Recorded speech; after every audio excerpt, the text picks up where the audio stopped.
This is Adamantly Analog, episode 55, In Space. Today we're talking about our favorite space games and doing a brief preview of Space Off.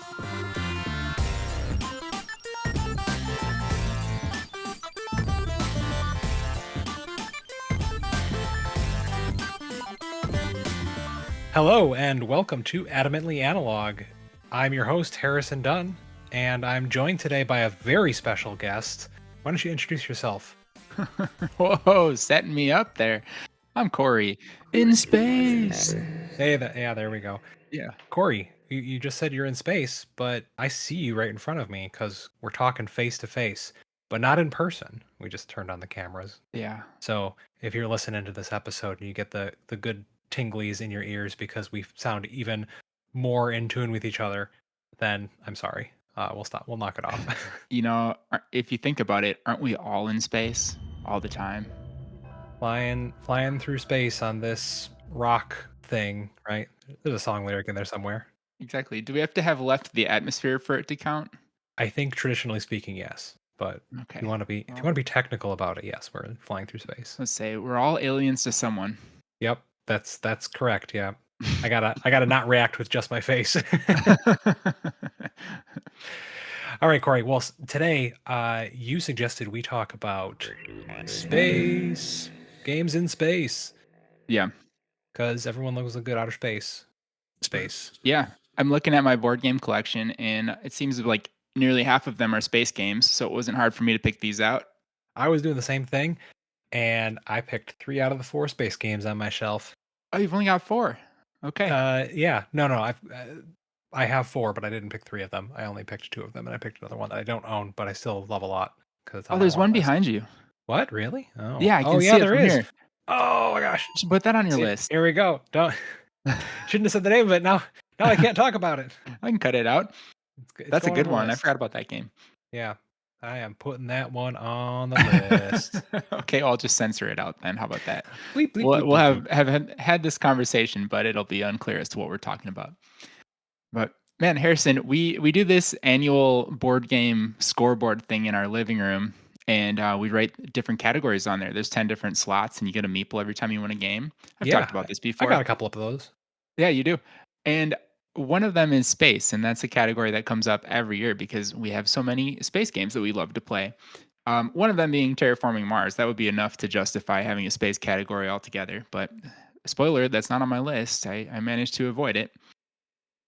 But yeah, some of the categories are not very well represented. Transportation and travel, we don't do a lot of those, but space is no problem. Yeah, what do you got for transportation and travel? Just Hansa Teutonica, Hans Toots. I don't even know what we played that qualified this year, but looking at my shelf, I mean, we do have like Ticket to Ride, and we used to have Maglev Metro, got Wasteland Express's Travel, Pan Am, but not games that we play a lot. Why did you put it as a category? Well, in January, it seemed like a good idea. I don't know. It was an aspirational travel category. Yeah. Speaking of which, you're doing a little bit of travel soon, aren't you? Yeah, we're both traveling. And you know what, Harrison? Yours is more thematic for the purpose of this show. However, I'll say that I'm going to a national park. We're going to go hiking. But what are you doing, Harrison? It's more exciting to talk about your travel on a board game podcast. Super. Yeah, for Thunderworks games, we're going to Origins in next week as of this time of recording. As you're listening, I'm probably packing and about to hit the road. And then shortly after that, going to Gen Con, good old Gen Con in Indianapolis. Well, that's in August, isn't it? It feels like it's instantly afterwards, but okay. Yeah, you have a month off in there, but you know, I'm trying to find some good conventions around here to go to, and there really aren't a lot over the summer in Wisconsin. One in September, and between now and then, I'm just gonna make my own convention out of a Friday night and having some friends over, I guess. Yeah. I've got a game night, or I shouldn't even call it a game night. It's called a boys' weekend. No girls allowed. I got invited to friends when they're going to hang out, and they described it as lots of drinking and encouraging each other to make bad decisions. So I'm sure I'm going to go home early because I don't like making bad decisions. But we'll see what happens. There's going to be 8 of us, so I'm bringing Scythe just in case. Okay, is this a board game crew or? Nope, not a board game crew. Yeah. See, I've had the dream of getting a group together and getting an Airbnb on the weekend, and just everyone brings a stack of games, and we just no life it for 2 days, I'm making there. food, I'm snacks. there. You want to do it? Should we do it? Yep. Let's All do right, it. it Make starts here. plans There's right two of now. us. We're gonna get a big group together. You got to find a And place. I'm gonna look at all the Airbnbs for the biggest table. do it in July where Yeah. there's space between Origins and Gen Con. Okay. Yeah. What have you been playing recently, Corey? What you been playing? Well, we had a review copy in that I got to the table. And last weekend, my folks and I went to a graduation party in Chicago, and I said, on the way back, everyone's in town. We're gonna play this game because the game is Space Off, and Space Off is a game that claims to be a mix of Mario Party and Cranium, and I think it delivers on that. It's a party game for 4 to 10 players, plays in under an hour, and the idea is that you are trying to reclaim pieces of your broken lander so you can fly back to Earth, and you do that by playing this kind of like tug of war in 5 different categories. And so the cards are these kind of alien like spellings of the word gotcha, wits, toughness, and curse. But, curse is KURSS because it's the alien version. And they all represent the different kinds of categories of challenges you have to endure. And so, for example, there's these little foam blocks you have to like throw across the room and make people go chasing after. You might put the box on your head and have to like kind of play basketball with it. Some of the wits ones are memory games where you've got like a minute to remember as many words as you can on other cards, and then you put the cards away and you try to write them all down as fast as you can.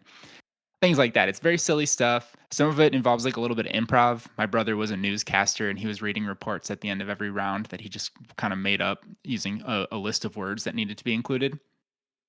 And so it was interesting. At the end of the day, I was kind of like, okay, I don't know if we're really gonna have the energy and enthusiasm to do this right. And it turned out to be great. Like with the right crowd, with my family, we jumped right into it, and it was like 5 minutes into the game that we all had to do this challenge where we were tasked with making a noise the longest. And it was like 1, 2, ready, go, and everyone's like ah. And is when you run out of breath, you have to stop making noise. And even my dad got into it. It was it was funny. Hey, there you go. So yeah, we had a lot of fun with this. I did do a video review. I did a couple of those. It's kind of my summer project to play along with this podcast endeavor we've got going on. And so if you want to see more about this one, you can see that on our YouTube page. What? That's crazy. What? Yeah. Now we have had a YouTube Cool. page for a while. We don't promote it very often, but it is automatically populated by our podcast episodes, so you can listen to us there. I'll mention that while we're on the topic. And it looks like at least 100 people do because we have some subscribers already. Without giving it too much mind, but I'm going to put some more effort into that and try to get some video content up there this summer. But wanted Cool. to shout out this game because I did have fun with it. It is Rule One Games LLC, and I don't think they've got a lot of titles under their belt. This is the first one, but it was a hit with my family, and I would recommend it. So pop on over to YouTube to see more.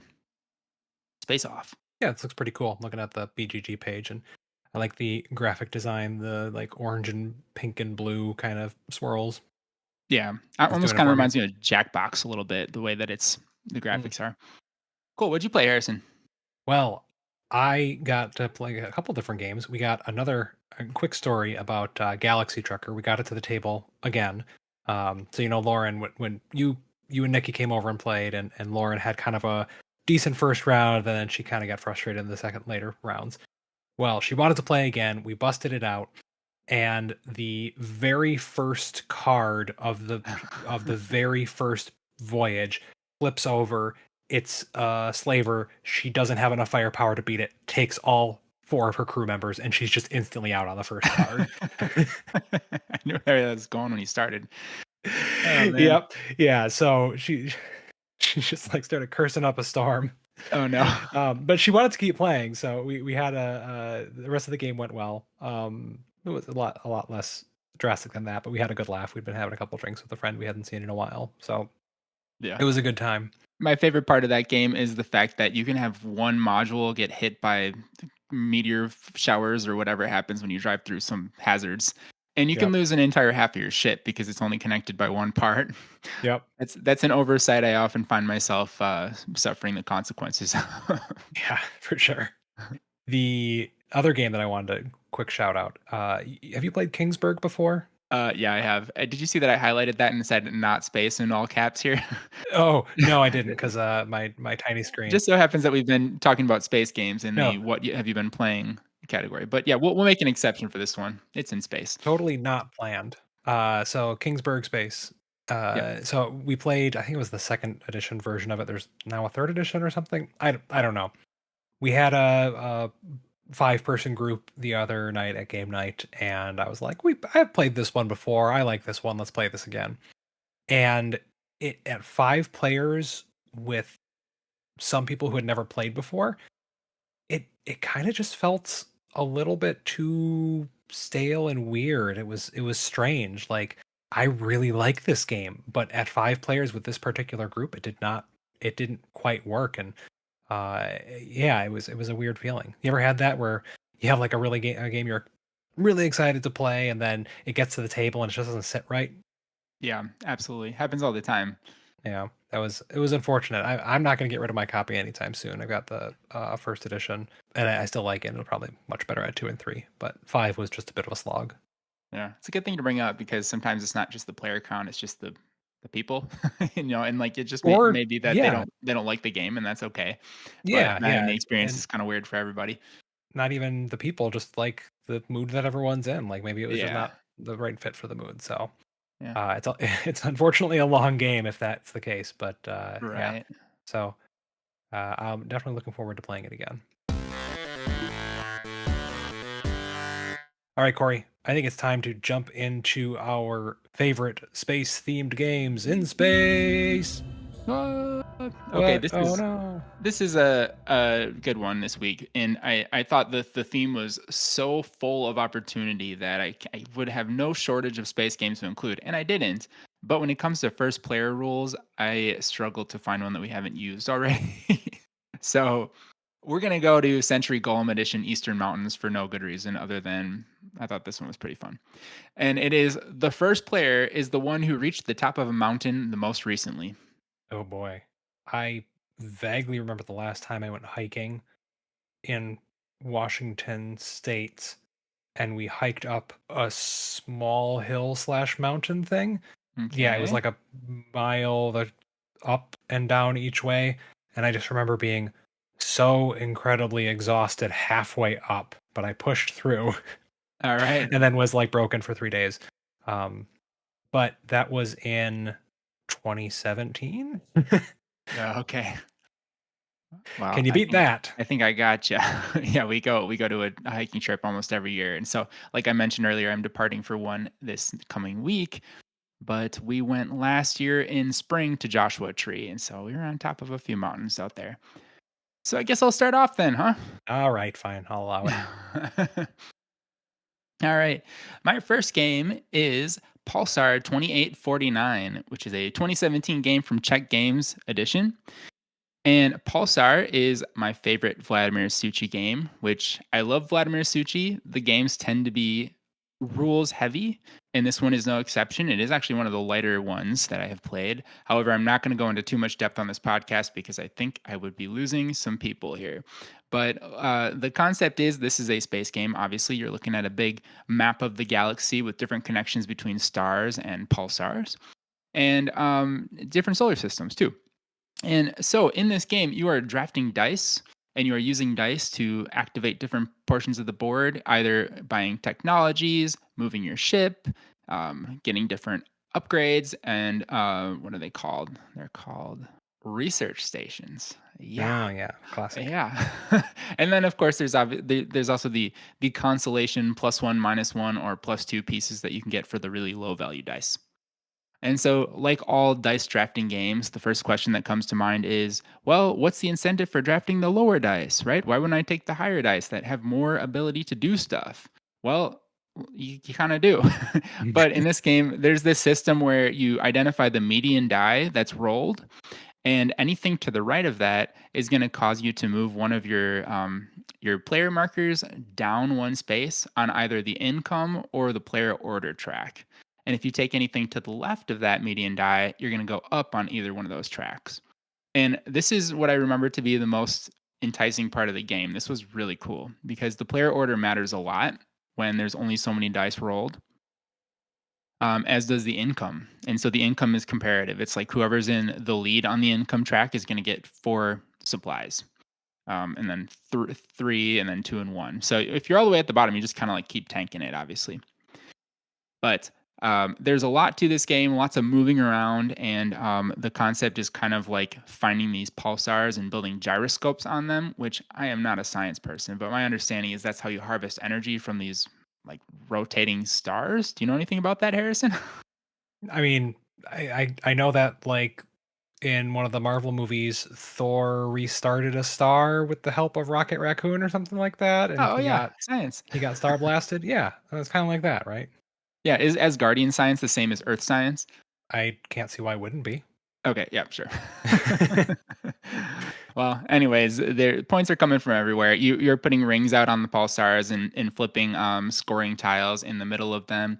You're discovering planets on solar systems. You can either pass through and visit them, or you can land on them. And there's all sorts of different benefits to doing those things. Again, I'm not going into the depth on this one, but it is a Euro game through and through, and it is so Euro that it has almost no art.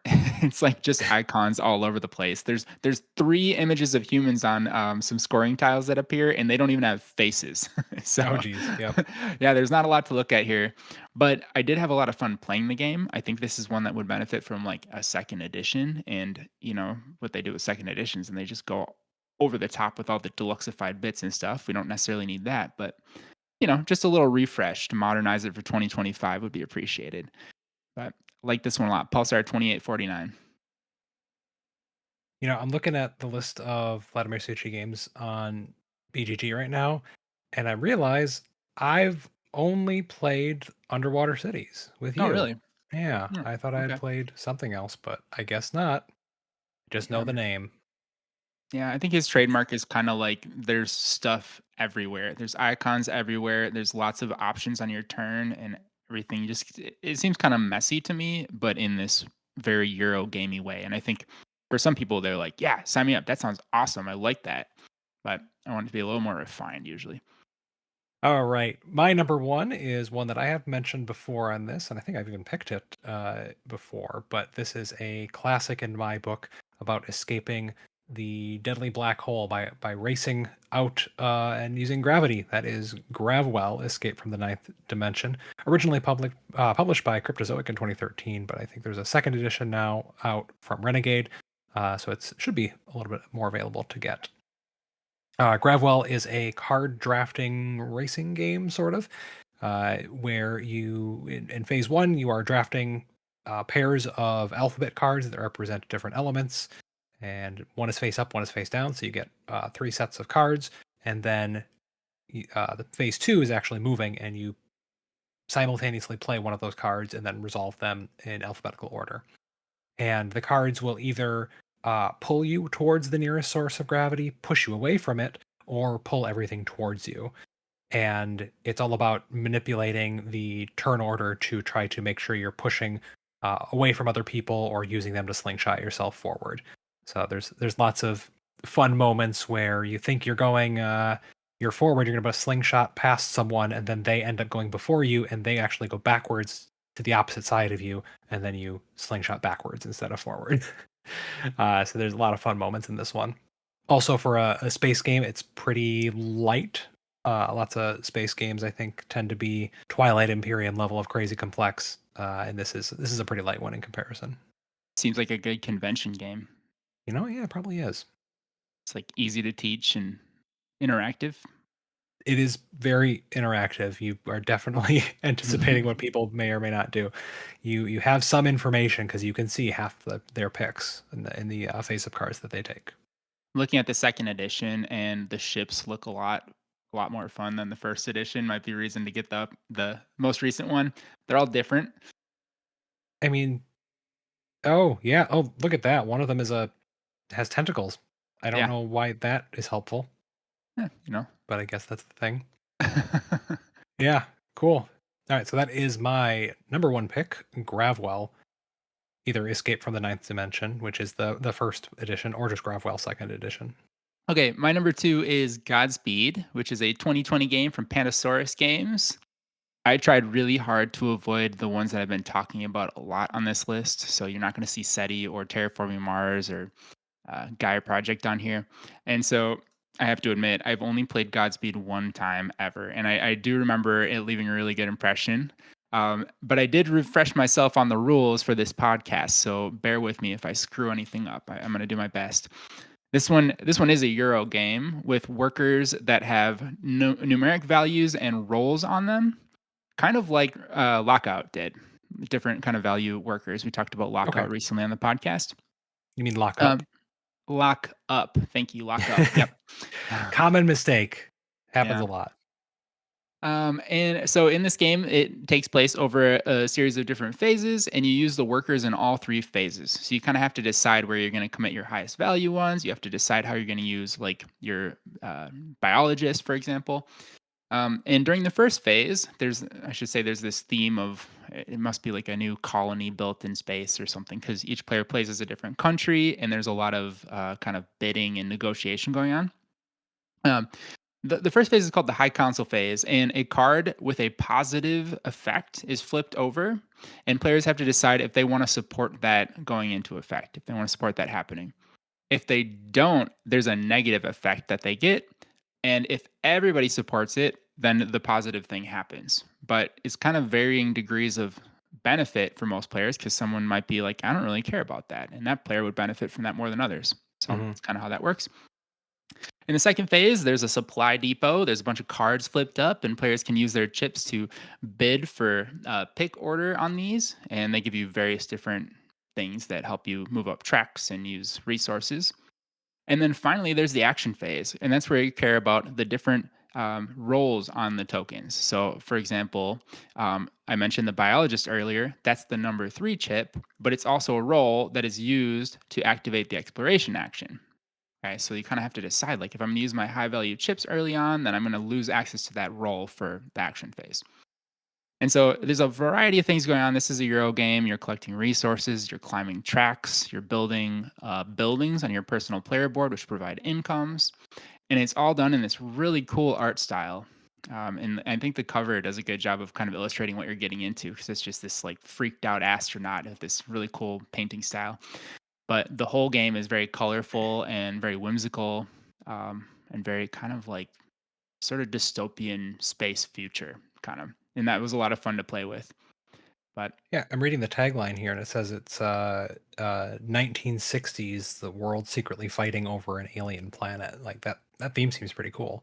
But the yeah. cover art, you say it maybe sound or the graphic design is overall kind of whimsical, but this just looks like a horror game to me. Yeah, it does. The cover does, doesn't it? Yeah. I don't think there's anything really horror about the actual gameplay. However, yeah, he's like I said, he's a freaked out astronaut. Yep. Who wouldn't It's be? like, whoa, this game's not beige, but it plays like it's beige. Yeah. Yeah, so that one's kind of an underrated title in my eyes. I think I see it on sale at Pandasaurus quite a bit, and I don't think that leads me to believe that it didn't sell very well. But if you do see it on sale, I would scoop it up. It's usually like $20 and definitely worth the money. Fun game. Godspeed. Godspeed. Godspeed. Godspeed. All right, my number two game is it's funny you mentioned you've only played Godspeed once because and Mhm. it sounds like it made quite an impression on you. But this game I've also only played once, but it made such an impression on me that I had sought it out and then recently finally acquired it at a flea market for $30, like completely new. And yes, it's Really? the one that you pointed out right behind me that I forgot I had because it's on my have not played yet shelf. And that is Planet Unknown from Adam's Apple Games. Yeah, the guy I got it from uh, it- got it and then also got the new collector's edition or something at the same time. So he like there's stuff that is still unpunched in this copy. So I feel Oh pretty wow. fortunate on that. It was pretty cool. Yeah, Uh, $30 is a really good price for that one. yeah, yeah. Expensive. Uh, It is generally a little bit more expensive because I think it was a smaller print run initially, and it's a really nice production. Hmm. So the whole game is essentially a polyomino drafting game where you're taking a tile and placing it on a planet as you explore it, moving around a rover and moving up various tracks. So it's got tracks, it's got polyominoes, it's got cool components. I'm all there, and it made a huge impression the first time I played it at I think it was Gen Con a couple years ago. And this game is it's just so cool. I kind of just summed up everything that it does. Tracks, polyominoes, cool components. Yeah. Yeah, the key thing is that lazy Susan that all the tiles are in, and it pops just right out of the box, put it in the center of the table, and you're good to play. And each turn, you just take one tile from the section of the lazy Susan that's facing you, and then you turn the whole thing, and then you have a new thing to draft from. So it's kind of like Wild Tile West that has like this bespoke component to help you draft these polyomino tiles. Yeah, that's probably why the game is expensive because that's a pretty integral part of it. But Yeah, it is a fancy little bit to include in a board game, and it actually rotates. It swivels. it's a fancy hunk of plastic. Yeah, yeah. Well, Yeah, but yeah, nonetheless, it's pretty cool. yeah. This game is a lot of fun. It's on BGA, excuse me. Sorry, Board Game Arena. And it kind of loses some of its flair because it is nice to kind of like play with the bits and like work things Yeah. together. The asymmetric boards are real. There's a lot of asymmetry in the boards Hmm. to the point where some of them are good things and others are detriments. Have you noticed that? The one time I played, I have to admit I did not. Okay. And there's like I think there's a first game board that you can use that's a little more vanilla. Oh, gotcha. But That's probably what yes, we did. some of them literally. Did you do that? What? Maybe that was weird. Corey just made a thumbs up sign, like, as he was gesturing, and then Discord made a thumbs up appear over his picture, but now we can't get it to replicate, and Wow. so it's just us 2 dinguses here thumbs upping each other, and nothing's happening. This is making for great podcast material, that's for sure. Yeah. I thought you Good did that. good That was weird. good, good stuff. Thumbs up. Thumbs up. I approve. It's not Yeah. working. Well, anyways, what Good for was the I saying? outtakes. Yeah. Some of the asymmetry is a little whacked. That's all. It's a Okay. great game, and I think that there's a whole discussion to be had about that. Does it all have to be balanced? Probably not. I mean, if you're playing against a new player for the first time, give yourself the board that's got the detrimental effect and give them the benefit, and see if you can balance out a little bit. But it is kind of a drag when you get assigned a random board on BGA. That's all I'm going to say. And Oh, then you, okay. then you I get the see. bad one. All right, cool. So what was that one Cool. called? That is called uh-oh, I don't know. No, it's called Planet uh, from Adam's Apple's games. Not to be confused with the Search for Planet X, which Yeah. I do many, many times, but that is a very different game. So now that I've said both of them in the same breath, I'm going to confuse everyone even more. May you be confused just like I was. The actual pick is Planet Unknown from Yeah. Adam's Apple games. Both of those games have circles in them. Many games do. Featured prominently. Okay. Now I had to squeeze in one of my latest obsessions here. I couldn't.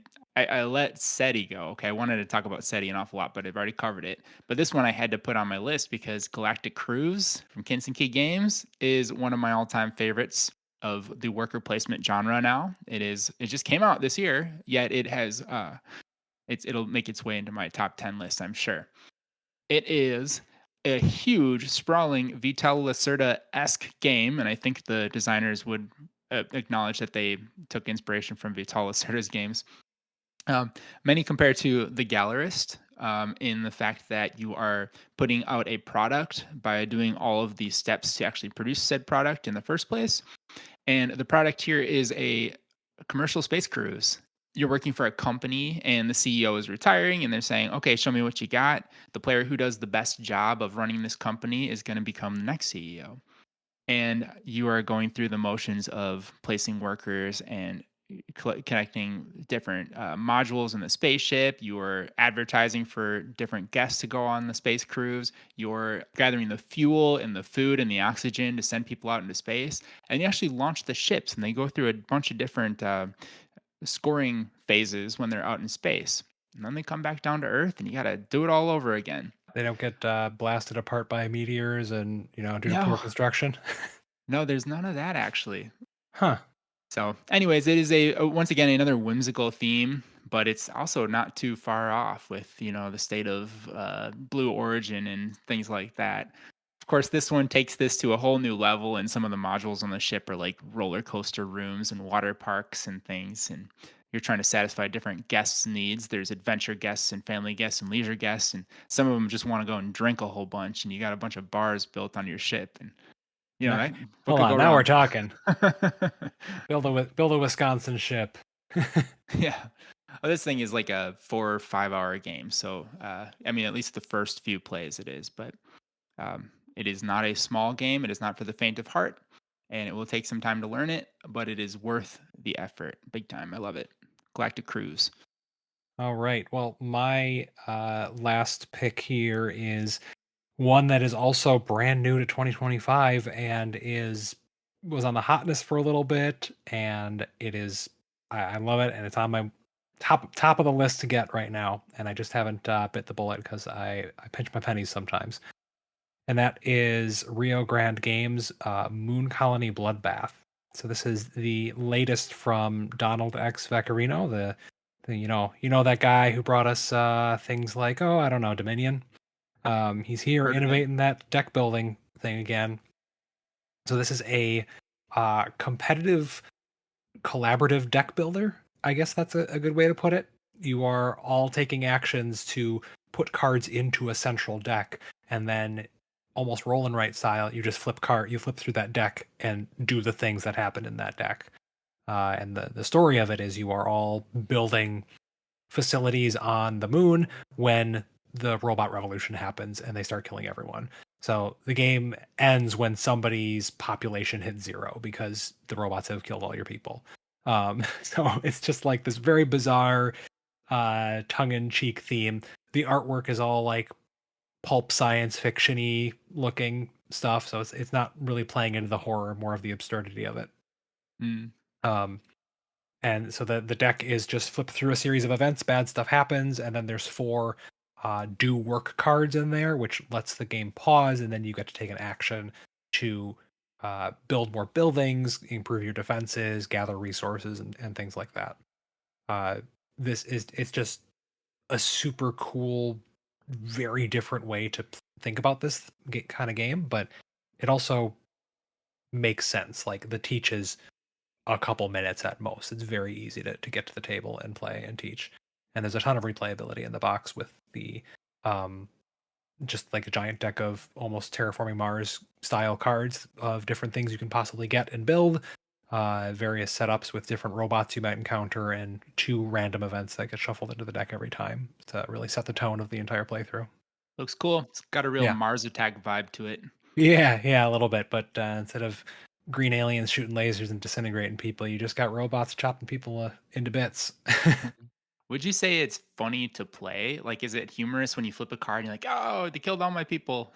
Dark Kind comedy? of, but it doesn't feel as bad as like flipping over the bad things in uh Galaxy Trucker Okay. because it affects everyone the same. Hmm. So if I flip over a thing that says robots malfunction, kill 3 population, everyone loses 3 population. There are very few ways to actually mitigate specific cards, and it's all about just adapting to what you've been dealt, what you know is coming up, based on previous run throughs the deck, and just trying to adapt to that. Okay.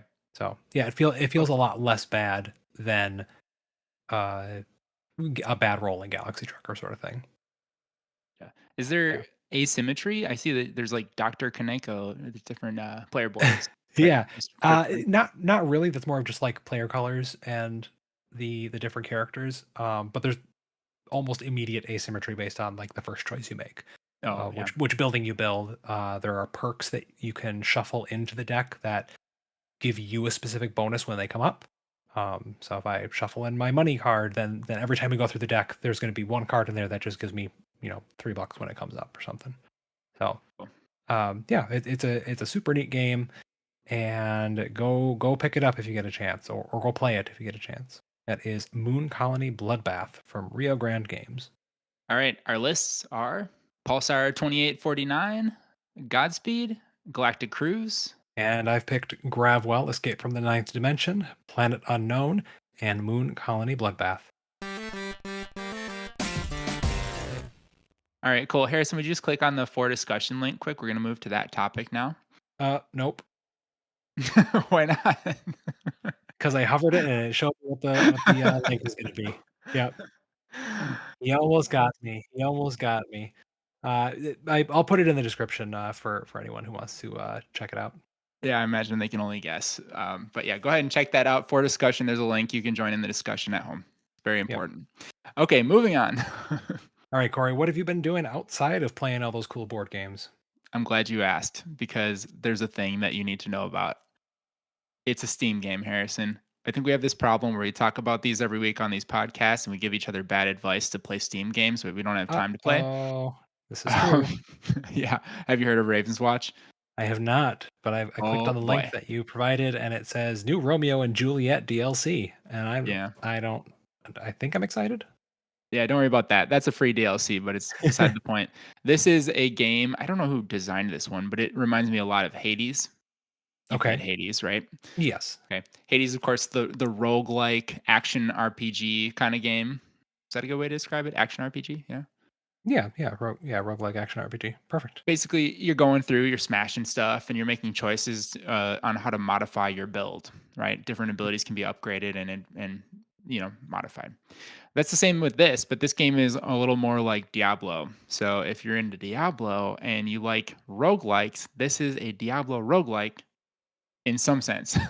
I mean, there's no Okay. weapons that you pick up, but just like Hades, all the upgrades are all things about your character and how your abilities go off.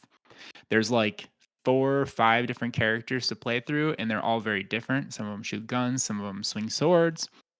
Um, and basically, you've got like 20 minutes on each map to level up as far as you can and not die. And then you have to fight a big boss at the end of every act. And there's 3 acts.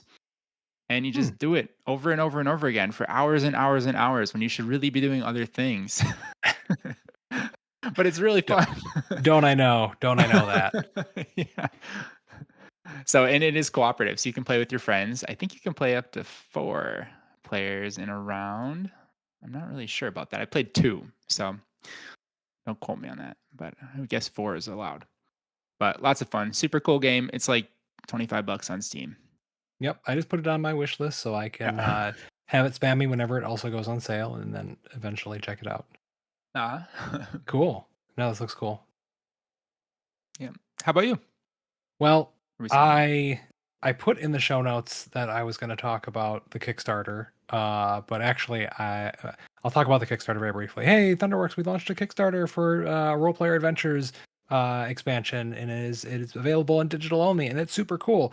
We'll throw a link in the description, but it's been a ton of work getting it all together, and we funded in 15 minutes. It felt superb. I got to click the Congratulations. button that said launch project, and then 15 minutes later we funded, and it was super cool. So after having backed so many Kickstarters and been a consumer, getting to see the building process for one of these things was a lot of fun.